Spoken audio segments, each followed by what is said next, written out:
परमेश्वर ऐसा नहीं है, वो बहुत दूर तक देखने वाला परमेश्वर है, क्योंकि उसने कायनात को बनाया है और हर चीज पर उसकी नजरें रहती है।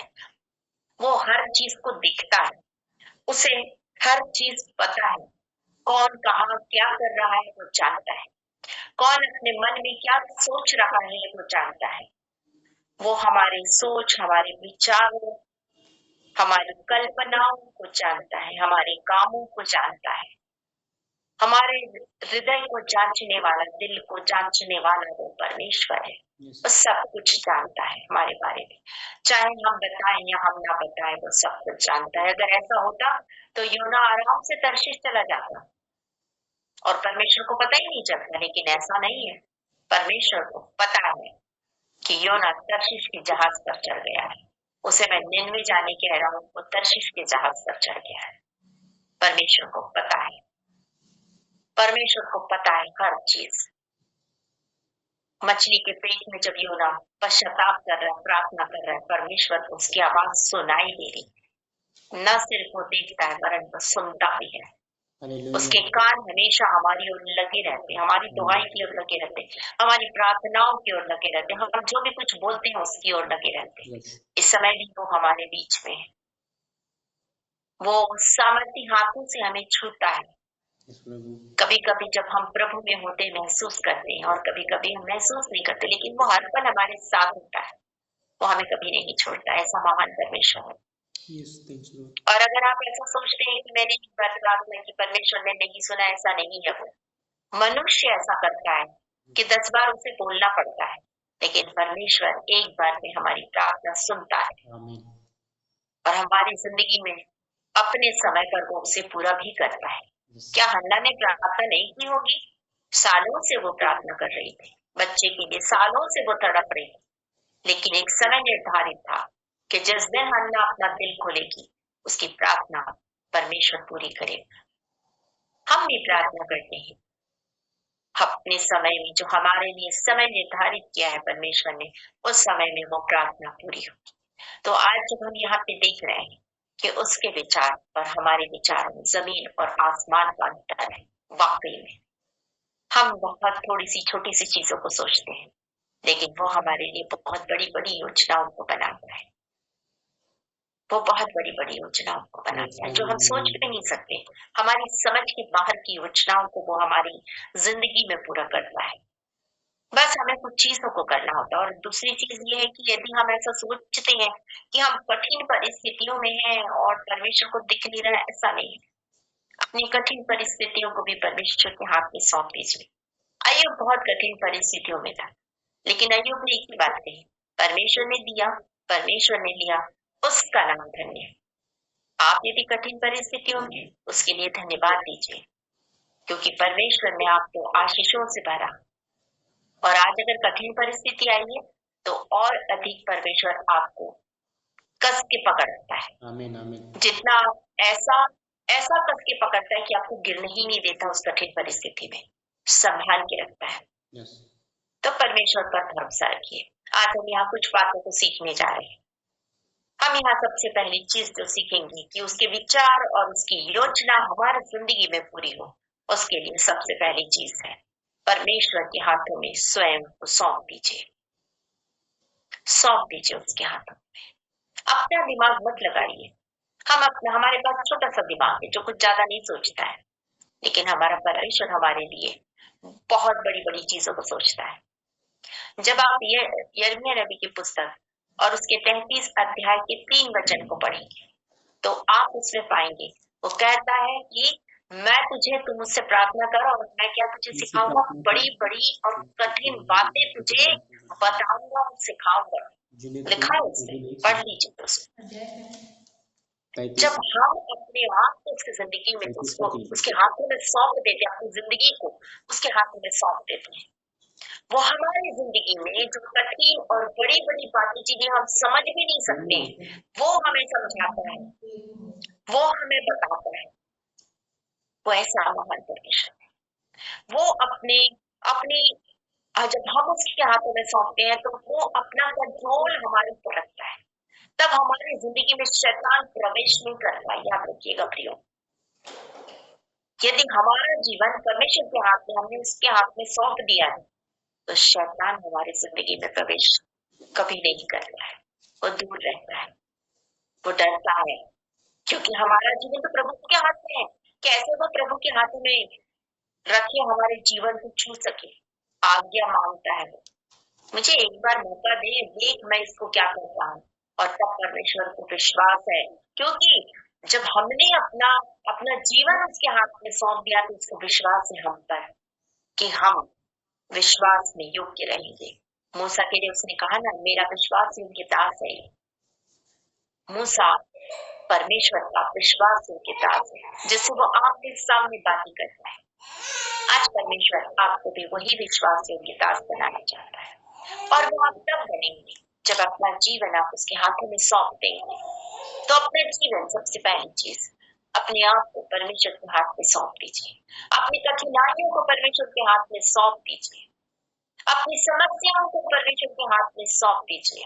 अपनी बीमारियों के लिए परमेश्वर के हाथ में उसे भी सौंप दीजिए, क्योंकि यीशु मसीह ने कोड़े खाए कि आप चंगाई को पाए। तो मत बोलिए कि मैं चंगी नहीं हो रही हूँ, आप या नहीं हो रहा हूँ। बोलिए मैं चंगा हूँ, मैं चंगी हूँ, क्योंकि मेरे जीवन का स्वामी मेरा परमेश्वर यहोवा, मेरा प्रभु मेरे साथ है, जिसने मेरी बीमारियों के लिए कोड़े खाए, मेरे हर दर्द, हर तकलीफ के लिए उसने कोड़े खाए, और मैं प्रभु में चंगी हूँ। बोलना शुरू कीजिए।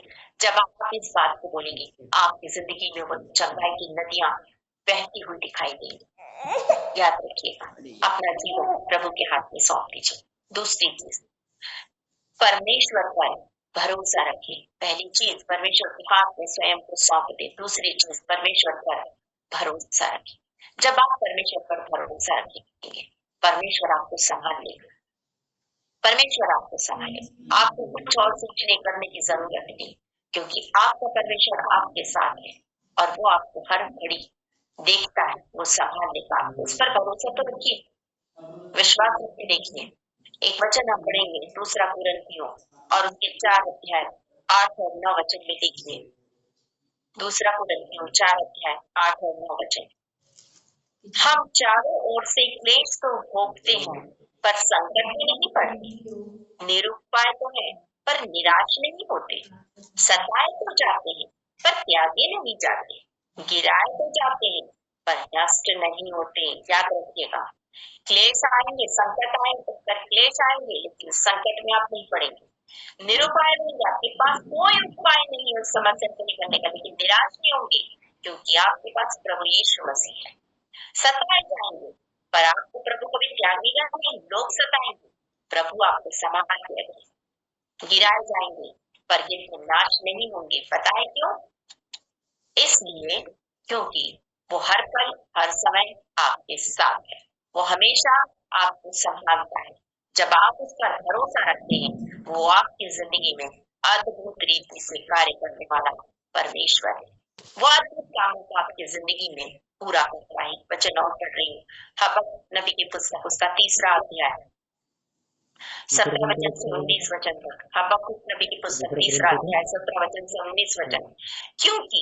क्यों आप निरुपाय होने पर भी आप परेशान नहीं? क्योंकि चाहे अंजीर के वृक्षों में फूल ना हो, ना लगे, और न दाखलताओं में फल लगे, जलपाई के वृक्ष में केवल भूखा पाया जाए, और खेतों में अन्न ना उपजे, भेड़शालाओं में भेड़ बकरियां ना रहे, और न थानों में गाय बैल। ये सारी चीजें आपकी जिंदगी में कुछ भी नहीं है, कुछ भी नहीं। हबक्कुक कहता है कि कुछ भी नहीं है आपकी जिंदगी, तो भी 18 वचन में लिखा, तो भी मैं यहोवा के कारण आनंदित और मगन रहूंगा, और अपने उद्धारकर्ता परमेश्वर द्वारा अति प्रसन्न रहूंगा। यहोवा परमेश्वर मेरा बलबूल है, वह मेरे पांव हरिणों के समान बना देता है, वह मुझको मेरे ऊंचे स्थानों पर चलाता है। चाहे मेरे पास पैसा हो या ना, चाहे मेरे पास सोना चांदी हो या ना हो, चाहे मेरे पास अच्छा घर ना हो, अच्छे वस्त्र ना हो, लेकिन मेरे पास में मेरा प्रभु है, मेरे पास में मेरा प्रभु है जो मुझे हर पल हर समय थामे रखता है, वो मेरे पास में है और वो ही मुझे ऊंचे स्थानों में लेके जाने वाला है, क्योंकि वो मेरा प्रभु है। आप और मैं, हम जितने यहाँ बैठे हैं, हम में से कोई भी करोड़ों की संपत्ति वाले अमीर नहीं है। सही बोल रही है? नहीं है हम पैसों के मामले में, लेकिन हमारे पास करोड़ों रुपए नहीं है, लेकिन हमारे पास इतने हैं अनगिनत है, अनंत है कि जिसकी गिनती ही नहीं कर सकते हैं, क्योंकि हमारे पास में राजाओं का राजा है, हमारे पास में प्रभुओं का प्रभु है, हमारे पास में वो सर्वशक्तिमान परमेश्वर है जिसने पूरी सृष्टि की रचना की है। ऐसा प्रभु मेरे और आपके पास है, तो बोलिए, क्या मैं और आप दुनिया में सबसे ज्यादा अमीर नहीं है? हम दुनिया में सबसे ज्यादा अमीर है।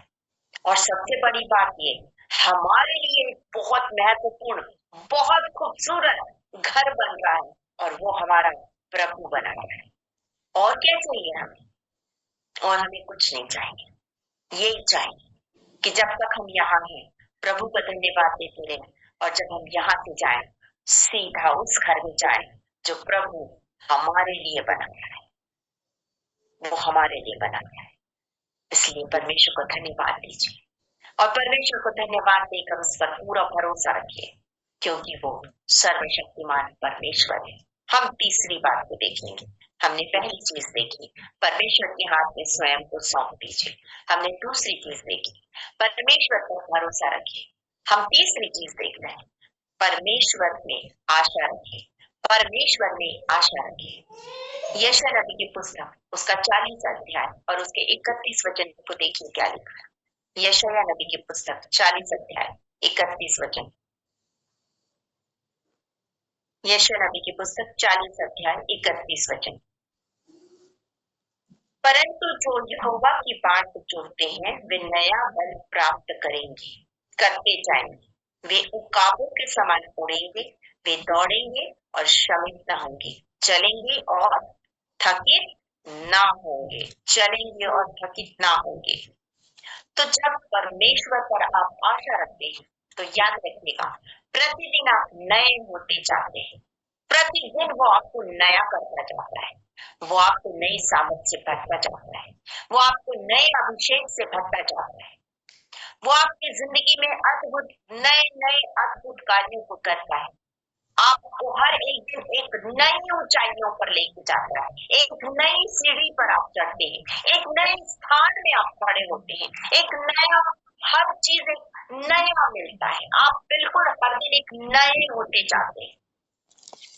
वो हमारे जवानी को उकाब के समान बना देता है। वो ऐसा महान परमेश्वर है, याद रखिएगा। उकाब पक्षी के बारे में आप जानते हैं, जब वो बूढ़ा हो जाता है तो पहाड़ के सबसे ऊपर पहाड़ में एक खो, जो पहाड़ के अंदर एक छेद जैसा होता है, वो उसके अंदर में वो चला जाता है, क्योंकि वो शिकार नहीं कर सकता है, वो कुछ नहीं कर सकता है, उसके पंख झड़ने लगते हैं और वो कुछ भी करने योग्य नहीं होता है, वो उड़ नहीं पाता है।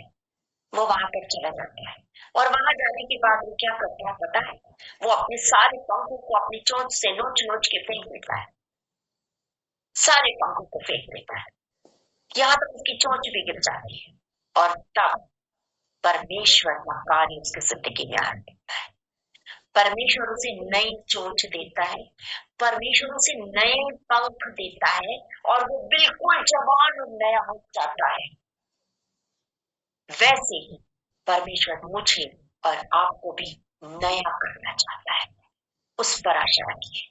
जब आप उस पर आशा रखेंगे, वो आपको नया कर देगा, वो आपको प्रतिदिन नया कर देगा। वचन कहता है, परमेश्वर की उपस्थिति में रहने के कारण मूसा के चेहरे से तेज निकल रहा था, मूसा के चेहरे से तेज निकल रहा था। और वचन ये भी कहता है कि जब मूसा मरा, ना तो उसका पौरुष घटा और ना उसकी आंखें धुंधली हुई। ये है वो परमेश्वर जिसकी उपस्थिति में जब हम होते हैं, हम प्रतिदिन नए होते जाते हैं, हमें उसमें आशा रखनी है, हमें उसमें आशा रखनी है। निराश नहीं होना है, निरुपाय जरूर रहेंगे लेकिन निराश नहीं होंगे। निराशा हमेशा शैतान लाता है, ये सब नहीं हो सकता है, बहुत मुश्किल है, मैं तो निराश हो गई, मैं बिल्कुल हताश हो गई, ये शब्द कभी मत बोलिए, क्योंकि निराशा शैतान लाता है, हताशा शैतान लाता है। प्रभु में आशा रखिए, जरूर होगा, ये काम जरूर होगा, क्योंकि मेरा प्रभु वहां है, मैं ये जरूर कर सकती हूँ, मैं ये जरूर कर सकता हूँ, क्योंकि मेरा प्रभु है यहाँ। असंभव को संभव करने वाला परमेश्वर मेरे साथ है, इसलिए सब कुछ पूरा होगा। ऐसी आशा रखिए उस पर, निराश मत होइए। आज मैं अगर आशा नहीं होती तो आज आपके बीच में बैठी नहीं होती।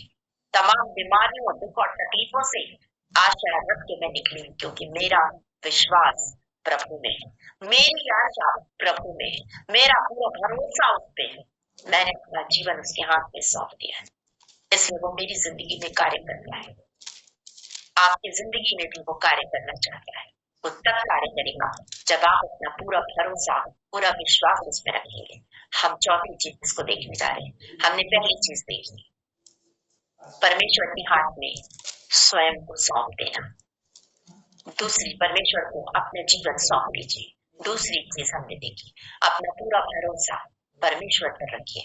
हमने तीसरी चीज देखी, परमेश्वर में आशा रखिए। और अब हम यहाँ पे चौथी चीज देख रहे हैं। चौथी चीज है, उसकी योजनाओं के लिए तैयार हो जाएंगे, उसकी योजनाओं के लिए तैयार हो जाएंगे। वो आज आपसे पूछ रहे हैं, क्या तू तैयार है? क्या तू तैयार है मेरी योजना के लिए? आप कहिए, हाँ मैं तैयार हूँ प्रभु। भाई लोग बोलिए, मैं तैयार हूँ। बहनों बोलिए, मैं तैयार हूँ। परमेश्वर अपनी योजना को मेरी जिंदगी में आज पूरा कर दे, क्योंकि मैं तैयार हूँ। जब आप एस्तर के जीवन को देखेंगे तो आप उससे पाएंगे, एस्तर को पहले से उसके भाई ने तैयार किया था। मोर्दकी के पास जाकर वो परमेश्वर को जानती थी, वो एक सच्ची भक्त थी, परमेश्वर को जानती थी। और उसके भाई ने कहा, अपनी जाति को छिपा के रखना, जब समय आएगा तब कहना, अभी मत कहना। और वो समय आया, वो समय आया जब पूरी जाति नष्ट होने जा रही थी। वचन में लिखा है, उस समय जो शहर राजा था, उसका राज्य हिंदुस्तान से लेकर कुश देश तक था। कुश देश जिसे आज कहते हैं इथोपिया, वहां तक था पूरा। 127 प्रांत में उसका राज्य फैला हुआ था। और वो इतने बड़े राज्य की रानी कब बनी? परमेश्वर की योजना के लिए वो अपने आप को तैयार कर चुकी थी। वो तैयार थी, लेकिन उसे ये नहीं मालूम था कि वो रानी बनने वाली थी। उसे नहीं मालूम था, क्योंकि परमेश्वर हमारे लिए बहुत उत्तम कार्य करता है। हम तो छोटे छोटे, उसने शायद ये सोचा होगा उसके भाई ने, यही रहेंगे, शादी ब्याह कर दूंगा, ये होगा वो होगा। लेकिन परमेश्वर की योजना एस्तर के लिए कुछ और थी, कुछ और थी उसकी योजना, कि एक जाति को बचाने के लिए मैं इस लड़की का उपयोग करने वाला हूँ, इसके अंदर मैं उस योग्यता को पाता हूँ। ये परमेश्वर की योजना किसी मनुष्य के लिए तब होती है जब वो देखता है कि मेरे अंदर में क्या क्वालिटी है, मैं नहीं जानती, मेरे अंदर कोई योग्यता नहीं, मैं इतनी बड़ी पालदीना करण जैसी बड़ी भारी मीटिंग नहीं कर सकती। होती है मीटिंग, लेकिन ऐसा नहीं कि मैं इतनी प्रसिद्ध हो जाऊं। परमेश्वर ने मुझे कुछ ऐसे छोटे झुंड के लिए रखा। मुझे आज भी याद है, मुझे नहीं मालूम मैंने आपके साथ इस चीज को बांटा था या नहीं, आज मैं आपके साथ बांट रही। मैं पंजाब में उस समय तो लुधियाना गई हुई थी मिनिस्ट्री के लिए। हमारी बहुत ज्यादा चली वहां मिनिस्ट्री, बहुत समय तक हम पंजाब में हमेशा जाते थे। तो लुधियाना गए थे और एक जगह मेरी मीटिंग थी, और जैसी मीटिंग खत्म हुई, एक पास्टर जो लगातार हमारे पीछे पड़े हुए थे कि मेरे यहाँ चलिए, मेरे यहाँ चलिए, मेरे यहाँ चलिए, सिस्टर प्लीज मेरे यहाँ आपको बोलना है, चलिए चलिए चलिए। हम दोनों के पीछे, मैं और मेरे हस्बैंड के पीछे पड़ गए थे, और भी लोग थे वहां पे। तो ऐसा हुआ कि वो पास्टर का नाम था पास्टर चंद्रमा। वो पास्टर चंद्रमा एकदम पीछे पड़ गए, चलिए चलिए चलिए। तो हम बोले चलो ठीक है जाते हैं, बोले चलो ठीक है मिल लेते हैं, वचन बांट देना। तो हाँ ठीक है चलो, क्योंकि मैं हमेशा जब भी किसी ने मुझसे कहा यदि रात में भी आप मुझे कहेंगे वचन बांटेंगे, मैं उसी वक्त उठ के तैयार होकर बांटूंगी वचन। ये मैंने वादा किया है प्रभु से, कोई भी कहीं से भी बोले मैं वचन बांटने के लिए हर वक्त रेडी रहती। तो मैं बोली कि ठीक है चलते हैं, और हम वहां गए। आप विश्वास नहीं करेंगे, मैं अपने घर में जहां हम रहते हैं, आप लोग माफ कीजिएगा, आपके यहाँ गाय भैंस होंगी, गोबर होते होंगे, कीचड़ गंदगी भी आसपास रहती होगी, आप कीजिएगा जो मैं बोल रही हूँ, सबका अपना अपना ये है। लेकिन मैं कीचड़ में गंदगी में सामने नहीं जाती हूँ, कभी अपना पाँव भी नहीं रखा है मैंने। कीचड़ और धूल मिट्टी में मैं पाँव नहीं रखती, ये सबको पता है, प्रभु को भी पता है। ऐसा पता है कि उसने मेरे घर के सामने एक पक्की सड़क बनवा दी। जब हम गए और हम थोड़ी दूर तक चलती थी और उसके आगे बोलती थी नहीं मैं नहीं चलूंगी, इसके आगे धूल है, बस यहीं तक घूमना है, वॉकिंग करते थे जब हम। एक दिन ऐसा हुआ कि पूरा घूमने के लिए सड़क बन गया, वो भी हमारे घर के आसपास के। तो प्रभु को भी पता है कि मैं मिट्टी में, धूल मिट्टी में, सड़क गंदगी में नहीं चलती फिरती हूँ। घर के सामने अगर ऐसा हमारे गेट के बाहर यदि ऐसे गोबर, गाय, हम जहाँ रहते हैं बहुत गाय भैंस है उस एरिया में, वहां अगर गोबर हो जाता है तो मैं बाहर नहीं निकलती जब तक वो साफ ना हो जाए। सोचिए ऐसी ऐसी ऐसे है मेरे अंदर, ऐसी जो भी है, बुरा है अच्छा है जो भी है। तो जब हम वहां पहुंचे तो कार का दरवाजा खुला, चूंकि बारिश का समय था, कार का दरवाजा खुल के जैसे ही मैं बाहर पैर रखने के लिए अपना पैर निकाली कार से, नीचे देखा मैंने, इतना कीचड़, इतना पानी, इतना कीचड़। मैं देखते रहती, अरे बाप रे, इसमें कैसे उतरूंगी मैं। और जब मैंने आस पास देखा तो दोनों साइड सड़क के ऐसे कांच से मैंने देखा तो दोनों साइड ऐसी नाली, गंदी नाली बह रही है जिसके किनारे बच्चे बैठे हुए हैं, माताएं खड़ी है वहां उनके बच्चे को बैठा के। बाबा, इतनी गंदगी मैं अपनी लाइफ में इतनी गंदगी में नहीं गई हूँ। बोली मैं प्रभु तो मुझे कहाँ ले आया, इतना गंदा है यहाँ, मैं कैसे उतरूंगी, मैं कैसे जाऊंगी वहां। और मेरे हस्बैंड बोल रहे उतरना, क्या कर रही है। मैं तो सोच में पड़ी हुई थी, और तब मैंने कहा प्रभु मैं यहाँ कैसे उतरूं, क्या करूं। आप विश्वास नहीं करेंगे, मेरे कान में एक आवाज आई, क्या यहाँ पर पॉल दिनकरन आएगा। मैंने कहा नहीं प्रभु। क्या यहाँ पे जॉयस मेयर आएगी। मैंने कहा नहीं प्रभु। तो तुम उतर गाड़ी से और चल। मैं एक शब्द नहीं बोली, चुपचाप गाड़ी से उतरी और मैंने चलना शुरू किया। बाइबिल हाथ में पकड़ी, पर्स पकड़ा, पानी की बोतल पकड़ी, प्रभु प्रभु प्रभु बोल के सीधा देखते हुए चली जा रही हूँ। बारिश की बूंदें गिर रही हैं सर पर, प्रभु प्रभु प्रभु करते हुए काफी दूर तक थोड़ा चल के गई। और जैसे ही वहां लोहे की सीढ़ी बनी थी जिससे ऊपर उनके चर्च में चढ़ना था, जैसे ही मैंने पहला कदम उस लोहे की सीढ़ी पर रखा, अचानक ऊपर से ढेर सारे फूल मेरे ऊपर गिर गए। और मैंने जब ऊपर किया तो उनकी खिड़कियों में औरतें और बच्चे खड़े थे फूलों की टोकरी लेके, और वो मेरे को फूल गिरा रहे थे। विश्वास नहीं करेंगे, मुझे इतना बुरा लगा, मेरे आंख में आंसू आ गए। मैं ऊपर चढ़ के गई। जब हम दरवाजे के अंदर पहला कदम रखे, वहां ऐसा लगा जैसे उन्होंने फूलों का इतना मोटा गलीचा बिछा के रखा था। सिर्फ फूल थे, इतने फूल थे, इतने फूल थे कि मैं अपनी चप्पल बाहर उतार के उस चर्च में जब चढ़ रही थी, उन फूलों की गद्दी पर चढ़ रही थी। मैंने कहा प्रभु ऐसा स्वागत तो कभी कोई दिनकरन कभी नहीं करेगा, जॉयस मेयर कभी नहीं करेगा, जो मेरा कर दिया इन लोगों ने। प्रभु कितना प्यार करता है तू उससे, कितना प्यार करता है। और उसके बाद मैंने वहां वचन बांटा, और जब हम वहां से निकले, ना तो मुझे कीचड़ समझ दिखा, ना मुझे वो बच्चे दिखाई दिए, ना मुझे वो गंदगी दिखाई दी, मुझे सिर्फ प्रभु दिख रहा था। कल्पना नहीं कर सकते हम, सिर्फ प्रभु दिख रहा था। और मैं खुशी से खुशी आई और आपकी कार में बैठ गई और बहुत खुश थी। और आज भी कहती हूँ मुझे दोबारा अगर जाने का मौका मिले मैं जरूर वहां जाऊंगी, जरूर जाऊंगी। और उसके बाद ऐसा हुआ अमृतसर में भी इसी तरह की चढ़ में चल के मुझे जाना पड़ा था। लेकिन उस वक्त अब मुझे कोई फर्क नहीं पड़ रहा था, पता है, क्योंकि मैं जानती मेरा प्रभु इतना महान है, उसने मेरे लिए वो फूलों का गलीचा बिछवाया था ताकि मैं उस पर चल सकूं। ऐसा प्रभु है। एस्तर तैयार हो गई शादी के लिए। शादी हो गई, नहीं बताया कि मैं यहूदी हूं। एक मौका आया जब पूरी जाति नष्ट होने जा रही थी, और ऐसे समय में तब मोर्दकै उससे कहता है, जब आप एस्तर की पुस्तक और उसके 4 अध्याय और उसकी 14 वचन से 17 वचन तक पढ़ेंगे तो आप उसे पाएंगे।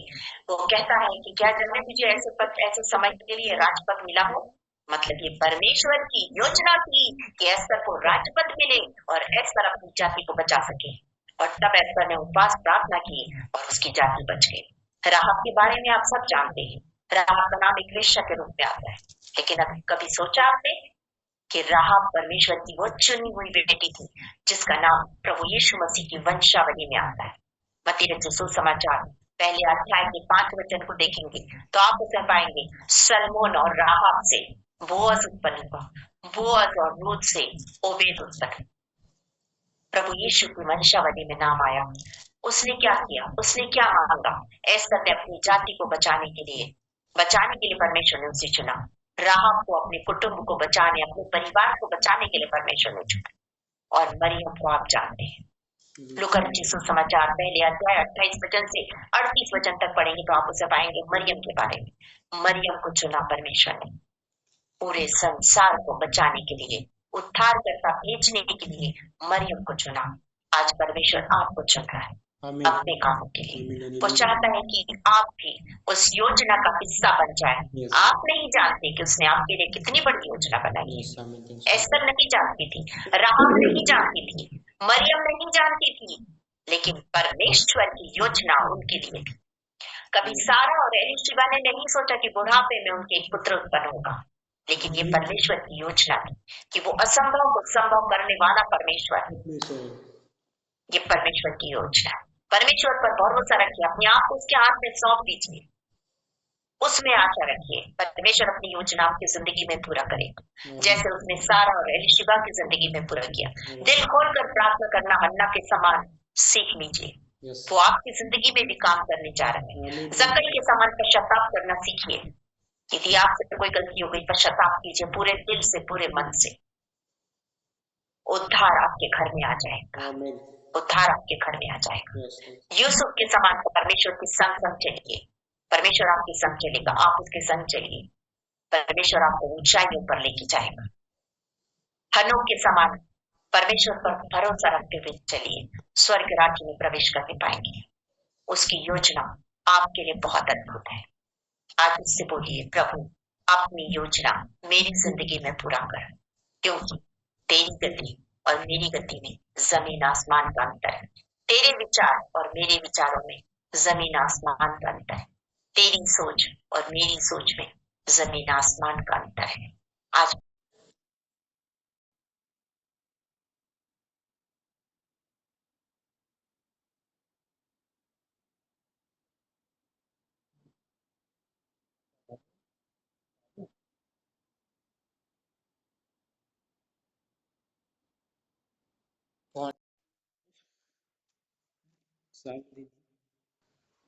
मोबाइल किसका? मेरा। तेरी सबसे पता नहीं। सेलेक्ट कर क्या करना है, सेलेक्ट चीज कर, ठीक है।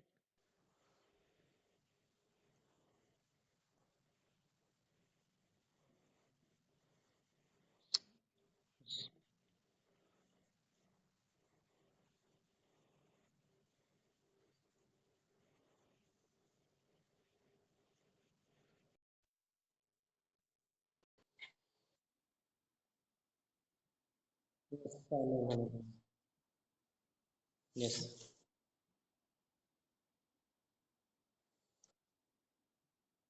आमीन।